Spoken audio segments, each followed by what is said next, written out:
There's this fascinating and almost silent shift that happens right around the age of 60. It's like your physical body just starts communicating in a completely different language. Yeah, that's exactly what it feels like. Right. Like mundane actions, things you never gave a second thought to in your 30s or 40s. I mean, getting up from a really low, soft sofa, or carrying a heavy bag of groceries, or even walking down a flight of stairs without grabbing the handrail. Oh, the handrail, definitely. Yeah, they suddenly feel like these deliberate decisions. They change from being just automatic reflexes to physical puzzles that actually require your active attention. Anyway, welcome to TalkKast. Exploring these subtle physical shifts can really help make sense of why everyday life sometimes feels just, a bit heavier than it used to. It really is a distinct transition. And we talked recently about what happens to your body at 50, which is part of our wider TalkCast series covering the 20s, 30s, 40s, and 50s. And exploring the 60s feels like the vital next chapter. It's the natural progression. Exactly. And what stands out at this stage is that 60 is not a sudden cliff edge, even though a lot of people anticipate it will be. Instead, it's the exact point where the body's primary question fundamentally shifts. What do you mean by that? Well, for decades, the underlying question driving our health choices was often, how do I look? Or how much do I weigh? But around 60, the question permanently becomes, how well do I function? Ah, I see. Yeah, independence stops being this abstract concept for the distant future. It becomes a daily, highly practical pursuit. I really relate to that framing. It reminds me of owning a highly reliable car for decades. Right. Right, because for a long time, you might care deeply about a tiny scratch on the paint job or keeping the interior leather perfectly pristine. But eventually, you reach a point where you just stop worrying about the paint entirely. You're just happy it's running. Exactly. You start paying very, very close attention to the transmission, the suspension, and the brakes. The priority shifts from aesthetics to just keeping the vehicle running safely on the road. That is spot on. The focus moves entirely to utility and reliability, which obviously requires a different kind of maintenance. And if the body is shifting its focus to function, the most immediate functional change people feel at 60 is a shift in their daily energy. Oh, for sure. The fatigue is real. Right. And because energy levels feel so different, there is this widespread, almost universal assumption that their metabolism has suddenly collapsed. Wait, let me stop you there. Are you saying the metabolism doesn't collapse at 60? No, it actually doesn't. Because, I mean, anyone who has tried to eat a few slices of late-night pizza at 60 would violently disagree with you. It feels like the engine just stops burning fuel the way it used to. How is it mathematically possible the metabolism hasn't broken down? I know, it's one of the most persistent myths out there. But total daily energy expenditure, so the base level of calories your body needs to just keep the lights on it, actually stays remarkably stable throughout adulthood. Wait, really? Like completely stable? Yeah, from roughly age 20 all the way to age 60, the biological engine itself has not suddenly failed. The base metabolic rate is doing exactly what it has always done. Okay, so if the base metabolism is stable, why does eating the exact same way lead to weight gain? And what is actually draining the energy? Why does getting through a normal Tuesday suddenly feel like climbing a mountain? Well, it comes down to a combination of quieter, overlapping factors rather than one broken engine. First, we have to look at body composition, specifically the quiet decline in muscle mass, which is known as sarcopenia. Right, muscle loss. Exactly. Muscle is highly metabolically active tissue. It acts like a sponge for the glucose in your blood. So as muscle slowly diminishes over the decades, two things happen. Okay, what's the first one? One, you have less active tissue-burning energy, which is why that pizza suddenly sticks around. You just have fewer sponges, essentially. Makes sense. And two, because you have less muscle, everyday physical tasks now require a much higher percentage of your available maximum strength. Oh, wow. I never thought about it like that. Yeah, lifting a 20-pound box is a lot more exhausting when it takes 50% of your strength compared to when it only took 20%. I see. So the task hasn't gotten heavier. Our physical capacity to handle it has shrunk, which just drains the battery faster. Precisely. The second major factor is that your sleep architecture changes. We tend to focus entirely on how many hours we sleep, but the structure of that sleep is what actually matters. Like deep sleep versus light sleep. Exactly. In your 60s, the brain spends significantly less time in deep, slow wave sleep. And this is the highly restorative phase where the body repairs tissue and clears out metabolic waste from the brain. So you're just not getting that deep clean. Right. Sleep becomes lighter and it's more frequently broken by minor disturbances. So even if you are in bed for 8 hours, the body's operating on less restorative rest. That perfectly explains the feeling of waking up exhausted, even after a full night's sleep. The quality of the recovery just isn't there. Yeah, it's incredibly frustrating for a lot of people. And the third factor is how we move. People begin moving less without even realizing it. You mean like skipping the gym? Not even just the gym. There's this concept called non-exercise activity thermogenesis, or NEAT. It's basically all the calories you burn doing everything except formal exercise. Oh, like fidgeting or walking around the house. Exactly.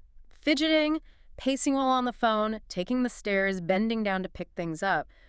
By 60, people subconsciously engineer their lives to be more comfortable. Oh, guilty as charged. We all do it. They opt for the closer parking spot, they sit for longer periods, they lean on counters instead of standing completely unsupported. All these subtle reductions in spontaneous everyday movement compound massively over time. That is wild. Yeah, you are simply burning fewer calories and demanding less of your cardiovascular system throughout the day. So we shouldn't just shrug off exhaustion as, getting old. That actually brings up something I notice a lot. I frequently hear people use the phrase, "I'm just getting older," as an excuse for persistent heavy fatigue. Oh, all the time. And honestly, brushing off deep exhaustion as just age Mm. seems a bit dangerous. Yeah. If my car dashboard lights up, I don't just say, well, it's an old car. Yeah. I check the engine. That's a great way to put it. Right. Fatigue at 60 feels like it should be treated as vital information. It's the body pointing out treatable issues, like that poor sleep architecture we just discussed, or chronic stress, or even blood sugar imbalances. I agree completely. Tiredness can certainly be a byproduct of a changing body, but persistent debilitating exhaustion is a signal. Is your body actively asking for support? Yeah, absolutely. When we understand that this fatigue is multifactorial, it leads us directly to the underlying systems driving those changes in sleep, muscle, and overall energy. And you really cannot discuss those systems at 60 without looking closely at hormones. Hormones really are the unseen directors of so much of this physical reality. Let's look at women first. By 60, the highly chaotic, fluctuating years of perimenopause and menopause are usually entirely in the rearview mirror. Right. But they are left in a new, permanent environment, right? They are. The hormonal roller coaster has stopped, but the low estrogen reality remains. And we really have to stop thinking of estrogen purely as a reproductive hormone. What else does it do? It is a massive systemic signaling molecule. Throughout a woman's 20s, 30s, and 40s, estrogen provides a huge protective shield for cardiovascular and musculoskeletal health. Wow. I didn't realize it was that structural. Oh, it's vital. When that drops permanently, it fundamentally alters bone density. It changes body fat distribution, pulling it away from the hips and thighs and depositing it more centrally around the abdomen. Which is a major complaint for so many women. Exactly. It also directly affects the regulation of body temperature and the brain's ability to transition into that deep sleep we just talked about. So the withdrawal of that systemic protection explains why women in their 60s suddenly have to work twice as hard to maintain their heart health and their muscle mass. The invisible shield's literally gone. Yes, beautifully said. What about the hormonal landscape for men?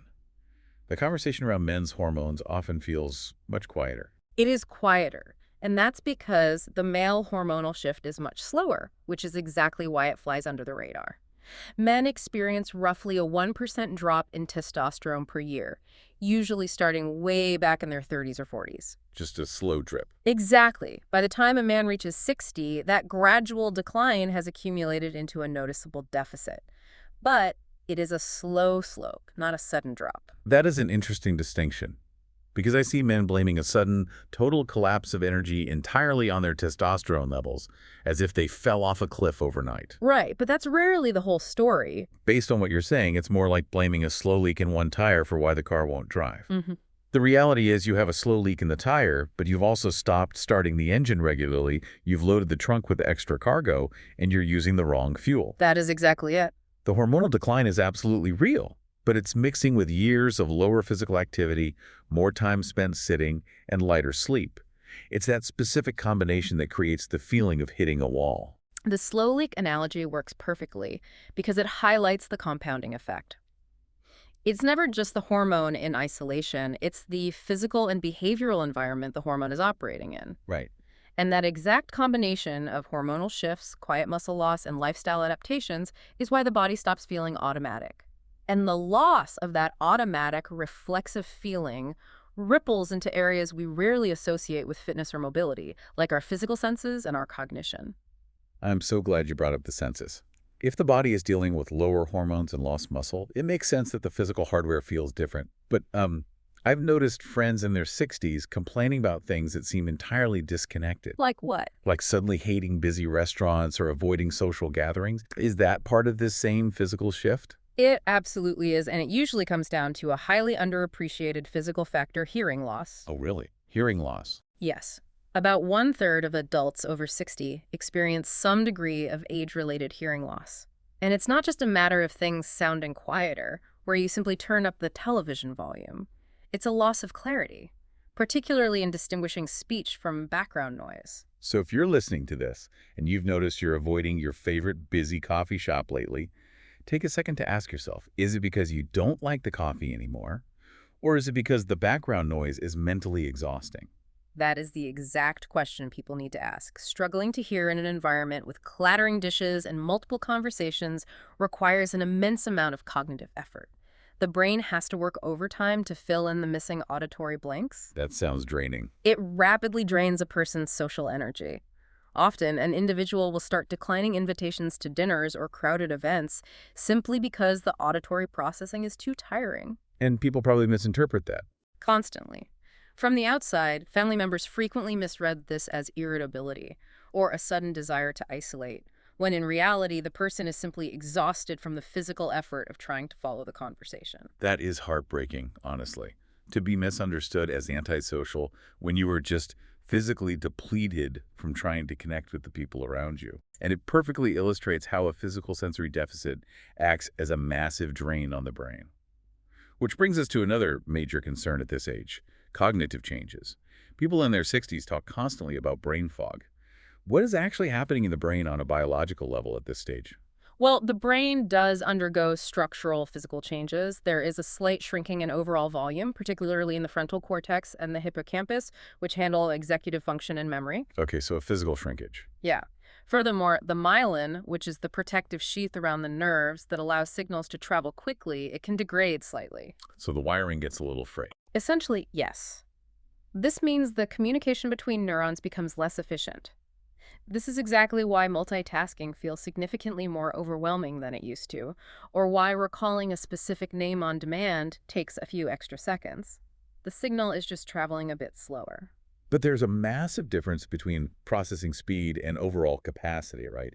Needing more time to pull up a fact is not the same thing as losing the ability to learn entirely. You hit the nail on the head. The capacity for learning, synthesizing complex information, and acquiring new skills remains entirely intact. It just operates at a slightly different pace. But we also have to view the brain as a physical organ reliant on the rest of the body. That makes me wonder about the plumbing of the body. Mm. If the arteries are stiffening or blood pressure is high, the brain isn't getting the same effortless oxygen delivery it used to. So cognitive slowing is actually a whole body issue, not just a localized brain issue. Exactly. Brain fog is deeply, intimately connected to the physical state of the body. Think about the cumulative effect of everything we've just discussed. It's a lot to deal with. Right. The brain is trying to function while managing lighter, less restorative sleep. It's burning extra glucose, trying to process conversations through hearing loss. It's dealing with slightly stiffer blood vessels that affect blood flow. And it's receiving fewer beneficial chemical signals because the person is moving less throughout the day. The brain does not exist in a vacuum. Oh, no. It doesn't. When the body is undersupported physically, the brain reflects that deficit directly through fog, slow recall, and fatigue. Which perfectly explains why every single action, both physical and mental, suddenly requires more effort. And I notice that because everyday actions require more effort, people often unintentionally shrink the physical boundaries of their lives just to avoid the discomfort. Yes, that is so common. They stop walking on uneven nature trails because they feel unsteady. They stop carrying their own luggage. They stop getting down on the floor to play with grandchildren because getting back up is such a struggle. This makes maintaining mobility the ultimate foundation of keeping your world expansive, doesn't it? It is the absolute cornerstone of independence. Mobility is what allows life to remain large. And the primary, most immediate threat to that mobility at 60 is the danger of falling. That's a scary one. The statistics are sobering. More than 1 in 4 adults over 65 fall each year. And experiencing just one fall doubles the chance of having another, largely because the fear of falling again makes people even more rigid and tentative in their movements. It becomes a vicious cycle. Exactly. At this stage of life, balance is no longer a niche fitness goal, like trying to look graceful in a yoga class. It is a vital survival skill. A fall changes the entire trajectory of a life in a single second. And that severe risk is deeply tied to bone density, which feels like a terrifyingly silent issue. We can see our skin wrinkling, we can feel our muscles getting weaker, but we cannot see our bones thinning out. It is entirely silent. There are no nerve endings inside the bone structure signaling a drop in bone mineral density. You do not feel osteopenia or osteoporosis developing. So you're just totally in the dark. Basically. You only know it has happened when a fracture occurs from a really minor impact. And while women experience that rapid acceleration of bone loss around menopause due to the estrogen drop we discussed, men are not immune. Oh, really? Yeah, by age 65 to 70, men and women are actually losing bone mass at very similar rates. It's exactly like having a structural foundation in your house that is buried underground. You assume it's holding strong because the house is still standing, and you only find out the concrete is weak when a severe storm hits and the walls crack. That's a perfect analogy. But we aren't completely helpless here, right? Muscle and bone are in a symbiotic relationship. If you want to protect the foundation, you have to look at the muscles attached to it. Yes, bones are not dead scaffolding. They are dynamic, living tissue that responds to their environment. When a strong muscle pulls hard against a bone during resistance training, whether you're lifting a dumbbell, using a resistance band, or doing a push-up, it actually creates a tiny amount of mechanical stress on the bone itself. And the bone reacts to that. It does. The bone reacts to that specific stress by building itself back thicker and denser, almost the same way calluses form on your hands when you do manual labor. Wow, that is fascinating. So building muscle through resistance training is the active, deliberate way to armor those bones against the storm. The muscle pulls on the bone gets denser, and the added strength improves your reaction time so you don't fall in the first place. It's a perfect feedback loop. Muscle and bone protect each other. Knowing that balance, muscle strength, and bone density are the ultimate armor for the next decade, we really have to look at how people usually react to this reality and where their instincts often lead them in the wrong direction. That is a crucial area to explore. When people hit 60, realize their bodies feel different, and decide they need to protect themselves, what is the most common misstep they make? The most common and arguably the most damaging mistake is the paradox of being careful. Being careful. How is that a mistake? By being overly cautious, avoiding stairs to save their knees, skipping strength work because they are afraid of straining something, resting too much because they feel tired, people inadvertently create the exact weakness, frailty, and instability they are trying so desperately to prevent. Oh, wow. Caution actually creates fragility. Precisely. The human body operates on a strict use it or lose it principle at any age, but it is brutally unforgiving at 60. When you stop challenging your balance and strength to stay safe, you are actively signaling to your nervous system and your muscles that those capacities are no longer required. And the body just stops maintaining them. Right. The body is highly efficient. It will not maintain expensive muscle tissue or sharp balance reflexes if you do not force it to use them. That is a massive paradigm shift. Avoiding the physical challenge is what actually guarantees the physical decline. What is another common course correction mistake people make when they try to get healthier at this age? The mistake of worshiping the bathroom scale. Society heavily conditions us throughout our 20s and 30s to believe that a lower number on the scale always equals better health. Oh, totally. We're obsessed with it. But at 60, focusing purely on losing weight is a dangerous trap. If a person achieves weight loss through severe calorie restriction without doing any strength training, a significant portion of the weight they lose will be muscle mass, not just fat. And, as we established, losing muscle is the fastest way to drain your energy and weaken your bones. Exactly. They may weigh less, and their doctor might even praise them for a lower BMI, but they have actually become more physically vulnerable. That's wild to wrap your head around. Yeah, they are physically weaker, their balance is compromised because their stabilizer muscles have shrunk and their bones are less protected. The goal at 60 is not to be smaller. The goal is to be highly capable. I love that distinction. The goal isn't to take up less space, it's to remain useful. And observing people who navigate this decade well, it seems the best adaptation isn't about joining a hardcore boot camp or suddenly trying to become an elite athlete. Oh, definitely not. It's about making everyday life do the heavy lifting for you. The real power lies in small, consistent, almost invisible habits. Everyday life provides endless opportunities to challenge the body if you just stop looking for the easiest way out. Right. It's practicing getting up off the floor without using your hands or pulling on a coffee table.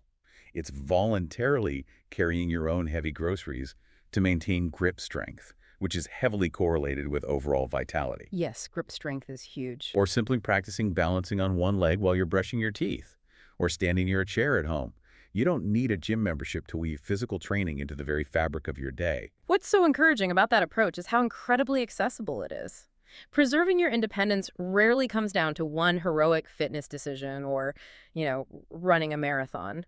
It's the cumulative result of dozens of small, sensible, slightly challenging decisions repeated often. Just consistency over intensity. Exactly. It's choosing to challenge the body gently every single day so that the body rises to meet that challenge. That is an incredibly empowering way to view this entire transition. 60 is clearly not a decade of decline, but a decade of deliberate direction. The physical body is no longer on autopilot, but it's still remarkably responsive to care, to mechanical tension, and to blur daily routines. It really is. You have to stop chasing the body you used to have in your 30s. That ship has sailed. Instead, you're purposefully building the architecture that will carry you safely and independently through the future. And setting that architecture now is critical. It really makes you think about what happens to your body at 70. Because the care, the strength, and the direction you establish at 60 lay the complete non-negotiable foundation for the decades that follow. The body remains deeply resilient, but only if you provide it with the right inputs. Before we go, here is something to chew on.